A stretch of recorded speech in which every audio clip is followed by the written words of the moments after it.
Hello नमस्कार दोस्तों, स्वागत है आप सभी का हमारे YouTube चैनल तत्काल एजुकेशन पे। दोस्तों उम्मीद करते हैं आप सभी बहुत अच्छे होंगे, आपकी तैयारी भी काफ़ी ज़बरदस्त तरीके से चल रही होगी।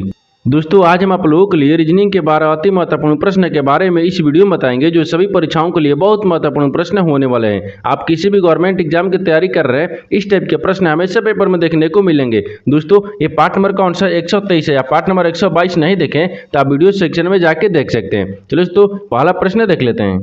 पहला नंबर प्रश्न इसमें देखिए, नीचे देखिए श्रृंखला श्रेणी में प्रश्नवाचक चिन्ह के स्थान पर कौन सी संख्या आएगी। देखिए नीचे यहाँ पर आपको एक श्रृंखला दी है, इन श्रृंखला बताना इस प्रश्नवाचक चिन्ह पर इन चार ऑप्शन में से कौन सी संख्या यहाँ पर भरा जाएगा। देखिए तो यहाँ पर सबसे पहले ध्यान से देखते हैं श्रृंखला किस प्रकार से चल रहा है। ठीक है, देखिए यहाँ पर क्या हो रहा है, यानी 199 से क्या हो रहा है 211 हो रहा है, और 211 से यहाँ पर 196 हो रहा है। 196 से आप यहाँ पर प्रश्नवाचक चिन्ह दिया है और यहाँ पर 193 हो रहा है, और 193 से यहाँ पर 217 हो रहा है। देखिए इन श्रृंखला को ध्यान से देखने के बाद में हमको क्या दिख रहा है, देखिए हमको यही दिख रहा है कि यहाँ पर एक बड़ी संख्या यानी छोटी संख्या, बड़ी संख्या छोटी संख्या, यानी एक आपको बड़ी संख्या एक छोटी संख्या दिख रहा है। ठीक है, देखिए तो यहाँ पर क्या करेंगे, जब एक आपको बड़ी संख्या और एक छोटी संख्या दिखेगा तो क्या करेंगे, एक संख्या को छोड़कर लिखेंगे। यानी देखिए यहाँ पर क्या लिख रहे हैं, छोटी संख्या को छोटी संख्या में रखेंगे और बड़ी संख्या को बड़ी संख्या में रखेंगे। ठीक है, देखिए यहाँ पर उसी प्रकार से क्या करते हैं, सबसे पहले क्या करेंगे, एक संख्या को छोड़ेंगे, यानी 199 से क्या रखेंगे, यहाँ पर 196 को रखेंगे। यानी 199 में क्या करेंगे, यहाँ पर 3 को माइनस कर देंगे, कितना जगह यानी 196 जगह। ठीक उसी प्रकार से देखिए 196 से क्या लिख रहे हैं, यानी 193 लिख रहे हैं, तो 196 में क्या करते हैं 3 को माइनस करके यानी कितना का 193 गया।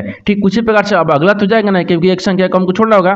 ठीक है, अब देखिए यहाँ पर क्या करते हैं, अगला को रखते हैं। ठीक है, बड़ी संख्या को, तो बड़ी संख्या देखिए 211 दिया, 211 से यहाँ पर संख्या का नहीं प्रश्नवाचक दिया, फिर यहाँ से क्या लिख रहे हैं, यहाँ पर 217 लिख रहे हैं। देखिए यहाँ पर एक 211 दिया, 211 में मान लीजिए क्या करते हैं 3 से प्लस करते हैं। ठीक है, जब 3 को प्लस करेंगे तो यहाँ पर कितना देगा 14 गया, यानी कितना गया यहाँ पर 214 गया, और 214 से क्या करेंगे, यहाँ पर 214 से क्या लिख रहे हैं, देखिए यहाँ पर यानी 217 लिख रहा है, तो 214 में क्या करते हैं 3 को जोड़ देंगे तो कितना गया 217 गया, यानी इस प्रश्नवाचक चिन्ह पर कौन सी संख्या भरा जाएगा, 214 हो जाएगा। तो 214 को देखते हैं किस ऑप्शन में दिख रहा है, यानी ऑप्शन नंबर यहाँ पर बी सही हो जाएगा। दोस्तों मैं उम्मीद करता हूँ इस प्रश्न को भी आप अच्छे तरह से समझ पाएंगे। चलो दोस्तों नेक्स्ट प्रश्न देख लेते हैं। दोस्तों दूसरा नंबर प्रश्न है, इसमें देखिए नीचे दिए गए विकल्पों में से संबंधित संख्या को चुनिए। देखिए नीचे यहाँ पर आपको एक संबंधित संख्या दी है, यानी 2024 जो ना यहाँ पर 16 से समित है, तो एक उसी प्रकार से बताना है कि 2030 जो है ना इस प्रश्नवाचक चिन्ह पर इन चार ऑप्शन में से किससे समित होगा। देखिए तो यहाँ पर सबसे पहले ध्यान से देखते हैं कि 2024 जो है ना यहाँ पर 16 से किस प्रकार से समित है। देखिए तो 2024 को क्या करेंगे कि 16 जगह, तो 2024 में देखिए किन संख्याओं से मिलकर बन रहा है, यहाँ पर बन रहा है 2 बन रहा है, 0 हो रहा है, फिर यहाँ पर क्या हो रहा है 2 हो रहा है, फिर यहाँ पर 4 हो रहा है। इन सबको आपस में क्या करेंगे कि यहाँ पर 16 जगह, देखिए सबको आपस में क्या करेंगे जोड़ते हैं। ठीक है, देखिए सबको आपस में क्या करेंगे जोड़ लेंगे, जब सबको आपस में जोड़ेंगे तो यहाँ पर कितना गया, देखिए 4 और 4 यहाँ पर कितना गया 8 आ गया। ठीक है, यानी 8 आ गया, और 8 में क्या करते हैं 2 से गुना करेंगे तो यहाँ पर कितना गया 16 गया। देखिए यहाँ पर जो कि 16 दिया है। ठीक उसी प्रकार से यहाँ पर 2030 को रखेंगे। ठीक है, तो 2030 में देखिए किन संख्याओं से मिलकर बन रहा है, तो यहाँ पर क्या बन रहा है 0 हो गया, यानी 2 हो गया, 2 के बाद में 0 दिया है, फिर 3 दिया है, फिर 0 दिया है। इन सबको भी क्या करेंगे आपस में जोड़ते हैं, जब सबको आपस में जोड़ेंगे तो यहाँ पर कितना देगा, जोड़ने के बाद में 3 2 5 आ गया, और 5 में क्या करेंगे 2 से गुना करेंगे, क्योंकि यहाँ पर जोड़ने पाठ है 8 में 2 से गुना किए, उसी तरीके से यहाँ पर क्या करेंगे ये 5 में भी 2 से गुना करेंगे। जब यहाँ पर जो 2 से गुना करेंगे तो कितना गया, यहाँ पर 10 आ गया, यानी इस प्रश्नवाचक चिन्ह पर कौन सा संख्या भरा जाएगा 10 हो जाएगा। तो 10 को देखते हैं किस ऑप्शन में दिख रहा है, यानी ऑप्शन नंबर आपका ए सही हो जाएगा।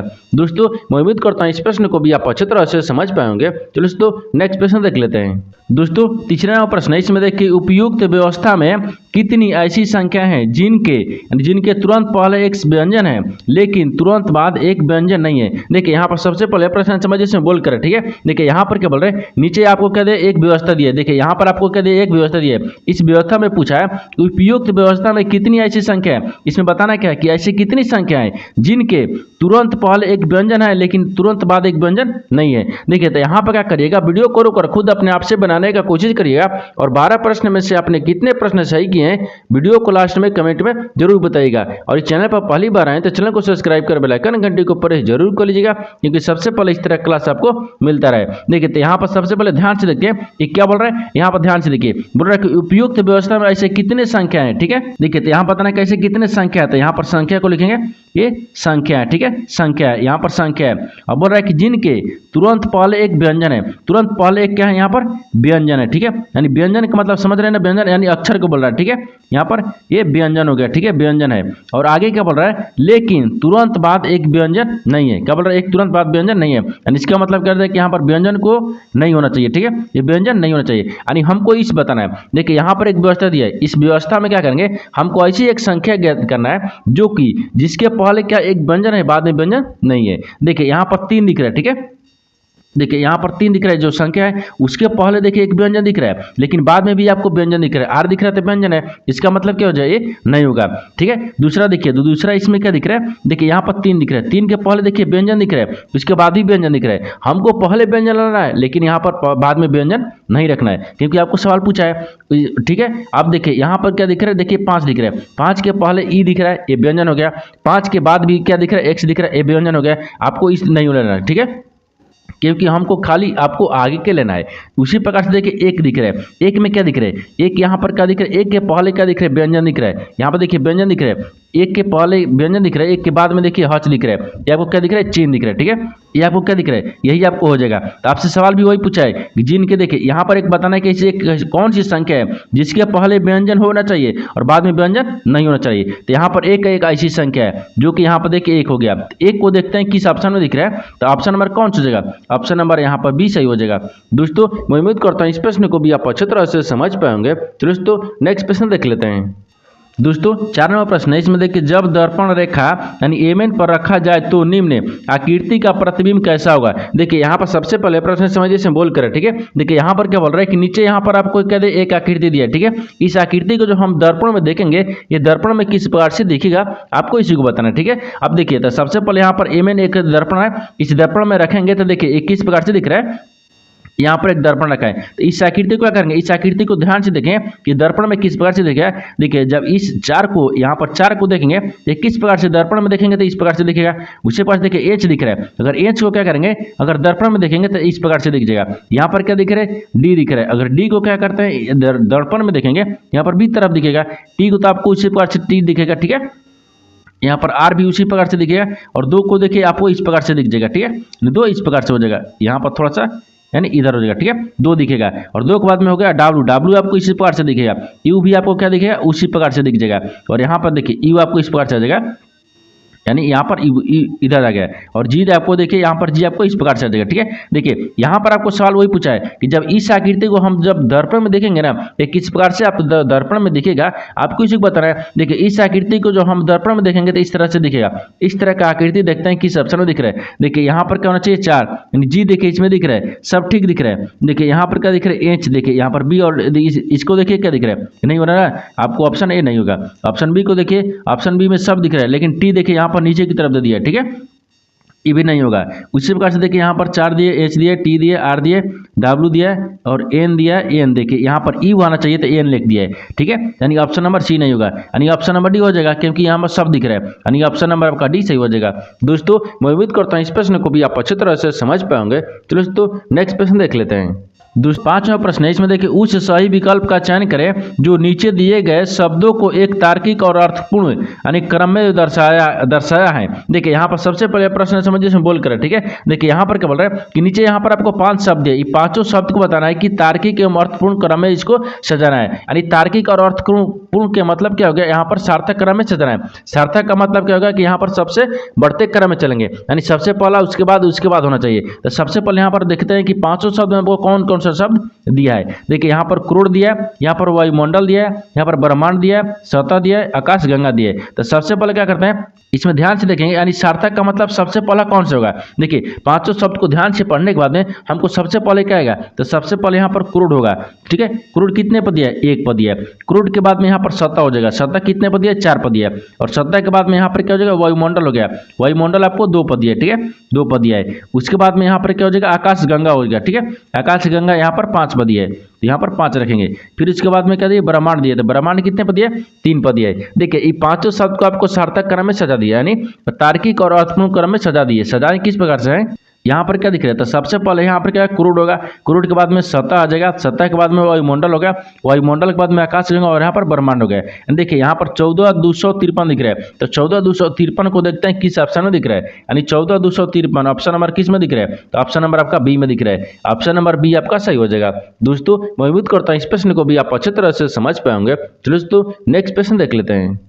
दोस्तों 6 नंबर प्रश्न, इसमें देखिए दिए गए पैटर्न को ध्यानपूर्वक अध्ययन करें और दिए गए विकल्पों में से उस संख्या का चयन करें जिसमें प्रश्न चिन्ह के स्थान पर आएगी। देखिए यहाँ पर सबसे पहले प्रश्न समझिए से बोल कर, ठीक है। देखिए यहाँ पर क्या बोल रहे हैं, नीचे यहाँ पर आपको क्या दिए, 5 को देखिए आकृति दिए, ये 5 आकृति को क्या कर रहा है, प्लस कर रहा है, ठीक है, प्लस कर रहा है। इनको प्लस करने के बाद में बताना है कि इस प्रश्नार्थक चिन्ह पर इन 4 ऑप्शन में से कौन सी संख्या यहाँ पर भरा जाएगा। देखिए यहाँ पर आपको क्या दिख रहा है, तो यहाँ पर क्या दिख रहा है, यहाँ पर देखिए ध्यान से, एक क्या दिख रहा है, यहाँ पर आपको क्या दिख रहा है, ये आकृति दिया है, सब में आकृति दिया है, लेकिन यहाँ पर आपको संख्या सवाल में पूछ रहा है, यानी उत्तर में क्या दिया, संख्या दिया है। यानी इसका मतलब क्या करेंगे, इसमें थोड़ा सा लॉजिक लगाते हैं। लॉजिक देखिए किस प्रकार से इसमें लगाएंगे। यहाँ पर देखिए इस आकृति किसका दिख रहा है, इस आकृति में कितने कोने दिख रहे हैं, इस आकृति में देखिए यहाँ पर 4 को कोना दिख रहा है, ठीक है, तो 4 को रखेंगे, ठीक है, यानी कोने को लिखेंगे, ठीक है। अब इसमें देखिए इस आकृति में कितना कोना दिख रहा है, इस आकृति में आपको यहाँ पर 5 को कोना दिख रहा है। देखिए 1 2 3 4 5 कोना होगा, ठीक है। उसी के बाद देखिए इस आकृति में कौन सा कोना दिख रहा है, इस आकृति में 3 को कोना दिख रहा है। इसमें कितना दिख रहा है, 6 को दिख रहा है। इसमें कितना दिख रहा है, 3 दिख रहा है। इन सबको भी क्या करेंगे, आपस में जोड़ते हैं। देखिए सबको आपस में जोड़ेंगे तो कितना गया, 6 4 10 हो गया, और 10 हो गया, और यहाँ पर 3 3 6 हो गया, 5 1 6, कितना गया यहाँ पर 21 गया। इन सबको जोड़ने के बाद में कितना गया, 21 गया। यानी इस प्रश्नार्थक चिन्ह पर कौन सा संख्या भरा जाएगा, 21 हो जाएगा। तो 21 को देखते हैं किस ऑप्शन में दिख रहा है, यानी ऑप्शन नंबर यहाँ पर डी सही हो जाएगा। दोस्तों मैं उम्मीद करता हूँ इस प्रश्न को भी आप अच्छे तरह से समझ पाएंगे। चलो दोस्तों नेक्स्ट प्रश्न देख लेते हैं। दोस्तों 7 नंबर प्रश्न, इसमें देखिए नीचे दिए गए विकल्पों में से संबंधित शब्द को चुनिए। देखिए नीचे यहाँ पर आपको एक संबंधित शब्द है, यानी भारत जो आपको नई दिल्ली से समित है, ठीक उसी प्रकार से बताना है कि चीन जो है इस प्रश्नवाचक चिन्ह पर इन 4 ऑप्शन में से किससे समित होगा। देखिए तो यहाँ पर सबसे पहले ध्यान से देखिए कि जो आपको भारत है ना वो नई दिल्ली से किस प्रकार से समित है। देखिए भारत की राजधानी क्या है, नई दिल्ली है, ठीक है, यह राजधानी हो जाएगा। तो यहाँ पर देखिए सबसे पहले क्या हो जाएगा, यहाँ पर राजधानी दिया है। देखिए यहाँ पर भारत की राजधानी क्या है, नई दिल्ली है, ठीक उसी प्रकार से यहाँ पर बताना है कि चीन की राजधानी क्या है, तो चीन की राजधानी यहाँ पर रखेंगे, ठीक है। तो चीन की राजधानी यहाँ पर क्या दिख रहा है, बीजिंग हो जाएगा, क्या होगा, यहाँ पर बीजिंग हो जाएगा। तो यहाँ पर बीजिंग को रखे, ठीक है, यहाँ पर क्या दिख रहा है, बीजिंग हो गया, यहाँ पर बीजिंग है। देखिए जिस प्रकार से यहाँ पर क्या दिख रहा है, भारत की राजधानी नई दिल्ली है, ठीक उसी प्रकार से यहाँ पर चीन की राजधानी क्या है, बीजिंग है। तो बीजिंग को देखते हैं किस ऑप्शन में दिख रहा है, यानी ऑप्शन नंबर यहाँ पर ए सही हो जाएगा। दोस्तों मैं उम्मीद करता हूँ इस प्रश्न को भी आप अच्छे तरह से समझ पाएंगे। चलो दोस्तों नेक्स्ट प्रश्न देख लेते हैं। दोस्तों 8 नंबर प्रश्न है, इसमें देखिए उस वे नारे का चयन करें जो दिए गए वर्गों के बीच संबंध को सर्वोत्तम रूप से दर्शाता है। देखिए नीचे यहाँ पर आपको 3 शब्द दिए, इन तीनों शब्द को बताना है कि आपस में किस प्रकार से संबंधित है और इन 4 वेन डायग्राम में से कौन सा वेन डायग्राम बनेगा। देखिए तो यहाँ पर सबसे पहले ध्यान से देखते हैं तीनों शब्द में से आपको कॉमन कौन से मिलेगा, ठीक है। देखिए यहाँ पर क्या दिख रहा है, देखिए तो यहाँ पर सबसे कॉमन क्या दिख रहा है, सबसे कॉमन यहाँ पर कपड़ा दिख रहा है, बर्तन दिए और मेज दिए। इन तीनों शब्द को देखिए यहाँ पर सबसे कॉमन क्या दिख रहा है, सबसे कॉमन यहाँ पर मान लीजिए कपड़ा को रखते हैं, ठीक है, क्या रखेंगे, कपड़ा को रखेंगे। यहाँ पर कपड़ा हो गया, ठीक है, एक कपड़ा हो गया, सबसे कॉमन क्या होगा, कपड़ा होगा। यानी कि देखिए कपड़ा क्या आपको बर्तन होता है, यानी कपड़ा जो है बर्तन से समित होगा, नहीं। बर्तन क्या आपको मेज ले समित होगा, नहीं। मेज क्या आपको कपड़ा से होगा, नहीं होगा। यानी तीनों क्या दिख रहे हैं, आपस में किसी प्रकार से समित नहीं दिख रहे। तीनों आपका वेन डायग्राम अलग अलग है और इसका भी ये संबंधित भी आपको अलग अलग ही दिखेगा। देखिए यहाँ पर क्या दिख रहा है, एक कपड़ा हो गया, इसको क्या रखते हैं, बर्तन को रखेंगे, ठीक है। यहाँ पर ये बर्तन हो गया, ये बर्तन दिख रहा है, ठीक है। और यहाँ पर क्या दिख रहा है, मेज हो गया, यहाँ पर मेज को रखेंगे, ठीक है। देखिए ये आपस में तीनों अलग अलग आपको वहाँ समझ नहीं है किसी से, और यहाँ पर इवेंट डायग्राम भी आपको अलग अलग बनेगा। तो इस तरह का इवेंट डायग्राम देखते हैं कि किस ऑप्शन में दिख रहा है, यानी ऑप्शन नंबर आपका डी में दिख रहा है। ऑप्शन नंबर डी आपका सही हो जाएगा। दोस्तों मैं उम्मीद करता हूँ इस प्रश्न को भी आप अच्छे तरह से समझ पाएंगे। चलो दोस्तों नेक्स्ट प्रश्न देख लेते हैं। दोस्तों 9 नंबर प्रश्न है, इसमें देखिए मयंक उत्तर में 10 किलोमीटर वाहन चलाया, ठीक है, चलाया, फिर दाएं मुड़ा और 8 किलोमीटर गया, फिर वह दाएं मुड़ा और 6 किलोमीटर चला, फिर वह दाएं मुड़ा और 5 किलोमीटर चला, ठीक है, यानी गया। प्रारंभिक बिंदु से वह कितनी दूरी पे है। देखिए यहाँ पर सबसे पहले प्रश्न समझिए से बोल कर, ठीक है। देखिए यहाँ पर क्या बोल रहा है, नीचे देखिए यहाँ पर क्या दिख रहा है, ये बोल रहा है कि मयंक उत्तर की ओर यानी 10 किलोमीटर चला यानी वाहन चलाया। तो सबसे पहले यहाँ पर एक डायग्राम को बनाते हैं, ठीक है। देखिए डायग्राम किस प्रकार से होता है, यहाँ पर आपको डायग्राम बनाते हैं, ये पूर्व होता है, ये आपको पश्चिम होता है, ऊपर में उत्तर होता है, नीचे दक्षिण होता है। देखिए बोल रहा है कि मयंक जो है ना, मयंक आपको 10 किलोमीटर किधर चलता है, उत्तर की तरफ। तो मान लीजिए यहाँ से चलाना शुरू करते हैं, ठीक है। मान लीजिए यहाँ से ये किधर चलता है, उत्तर की तरफ, यानी ऊपर हो गया। कितना चल रहा है, 10 किलोमीटर चल रहा है। आगे बोल रहा है कि फिर दाएं मुड़ा और 8 किलोमीटर चला, ठीक है। देखिए यहाँ पर दाहिने मुड़ा, तो दाहिने इधर मुड़ेंगे, कितना चल रहा है, 8 किलोमीटर चल रहा है, ठीक है। 8 किलोमीटर हो गया। फिर बोल रहा है कि यहाँ पर फिर वह दाएं मुड़ा और 6 किलोमीटर चला। फिर दाएं मुड़ता है, तो दाहिने मुड़ेंगे तो इधर आएंगे, कितना चल रहा है, 6 किलोमीटर चल रहा है, ठीक है। 6 किलोमीटर हो गया यहाँ तक, ठीक है। आगे बोल रहा है कि फिर से वह दाएं मुड़ा और 5 किलोमीटर चल रहा है। फिर से वो क्या कहेगा कि दाहिने मुड़ता है और 5 किलोमीटर चलता है। यहाँ से दाहिने मुड़ते हैं और 5 किलोमीटर हो गया यहाँ तक, ठीक है। अब देखिए जब यहाँ तक ठीक है, इसमें क्या करेंगे, देखिए तो आगे बोल रहा है कि तो यहाँ पर बोल रहा है कि प्रारंभिक बिंदु यानी कितनी दूरी पे है, प्रारंभिक बिंदु से वो कितनी दूरी पे है। तो मान लीजिए ये प्रारंभिक बिंदु है, ठीक है। यहाँ पर प्रारंभिक बिंदु को रखते हैं। मान लीजिए थोड़ा सा इसमें थोड़ा सा बढ़ाते हैं, ये प्रारंभिक बिंदु हो गया। और यहाँ से यहाँ के बीच की, देखिए यहाँ से यहाँ की दूरी बताना है, ठीक है। अब देखिए जब इसको मिलाएंगे, देखिए जब इसको यहाँ पर कलर को चेंज करते हैं, ठीक है।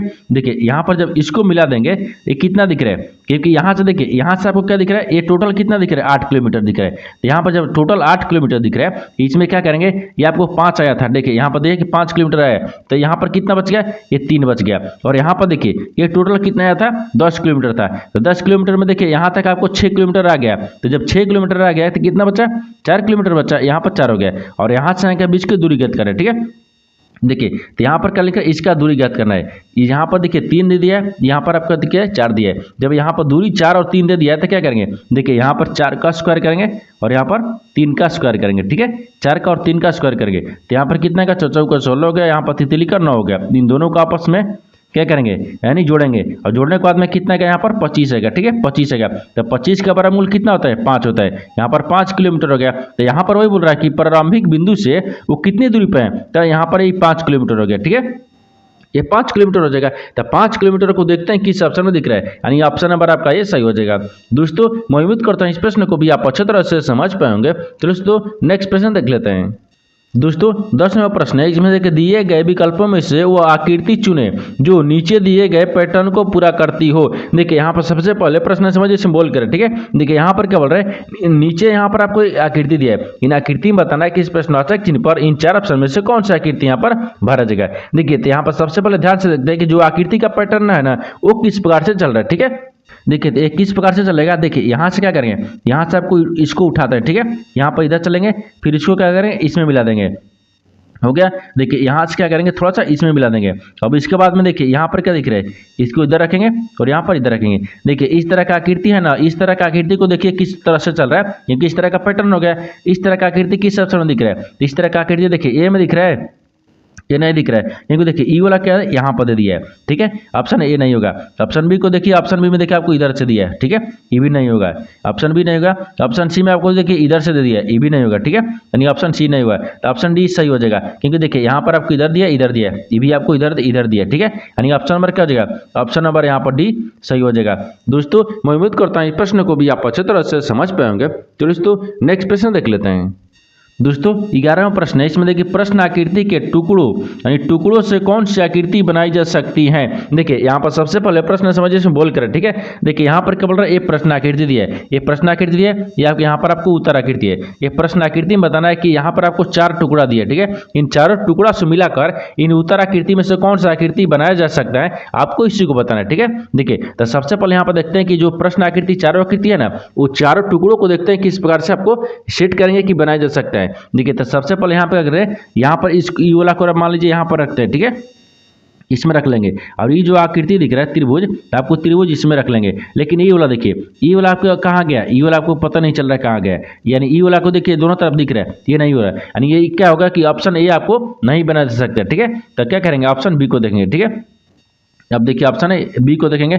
ऑप्शन बी में देखिए यहाँ पर क्या दिख रहा है, ई त्रिभुज आपको देखिए यहाँ पर मिल जा रहा है, ठीक है।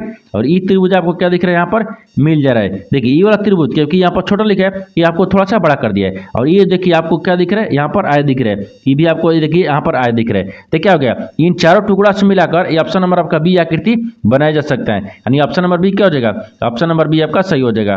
दोस्तों मैं उम्मीद करता हूँ इस प्रश्न को भी आप अच्छी तरह से समझ पाएंगे। तो दोस्तों नेक्स्ट प्रश्न देख लेते हैं।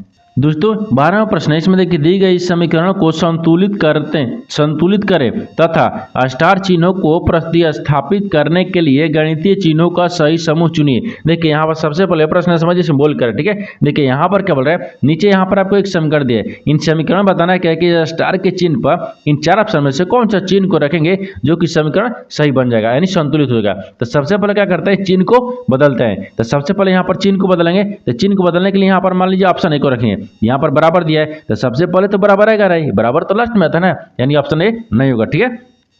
ये ऑप्शन ए नहीं होगा। ऑप्शन बी को देखते हैं, ऑप्शन बी में हो सकता है क्योंकि आपको लास्ट में दिया है बराबर। देखिए यहाँ पर क्या दिख रहा है, यहाँ पर आपको गुना के चिन्ह रखेंगे, ठीक है। और यहाँ पर क्या रखते हैं, भागा रखते हैं, और यहाँ पर क्या रखते हैं, बराबर रखेंगे। यानी देखिए 15 को 5 को और 3 को आपस में क्या करते हैं कि बराबर में 25 आ जाएगा। तो सबसे पहले यहाँ देखिए 15 गया, ठीक है, गुना कितना दिए, 5 दिए, फिर भागा 3 दिया है, और यहाँ पर बराबर में 25 लेना है। तो पहले भागा करेंगे या गुना करेंगे, क्योंकि 3 से और 5 में भाग लगेगा, नहीं लगेगा। तो सबसे पहले गुना करते हैं, मतलब 15 5 यहाँ पर 75 हो गया, 75 भागा कितना गया, 3 आ गया, बराबर में हमको 25 लेना है, ठीक है। अब देखिए तो यहाँ पर 25 में क्या करते हैं, 25 3 75 आ गया, ये 25 मिनट में कट गया। देखिए इधर भी 25 आ गया और बराबर में भी 25 आ गया, इन दोनों तरफ 25 25 आ गया। तो किस ऑप्शन से आपको संतुष्ट हुआ है, तो यानी किस ऑप्शन से संतुष्ट हुआ है समीकरण, तो ये ऑप्शन नंबर आपका बी से हुआ है, यानी ऑप्शन नंबर बी आपका सही हो जाएगा। दोस्तों मैं उम्मीद करता हूँ इस प्रश्न को भी आप अच्छे तरह से समझ पाए होंगे। तो दोस्तों नेक्स्ट वीडियो में मिलते हैं, तब तक जय हिंद। दोस्तों इस चैनल पर पहली बार आए तो चैनल को सब्सक्राइब कर बेल आइकन घंटी को प्रेस जरूर कर लीजिएगा, क्योंकि सबसे पहले इस तरह क्लास आपको मिलता रहे।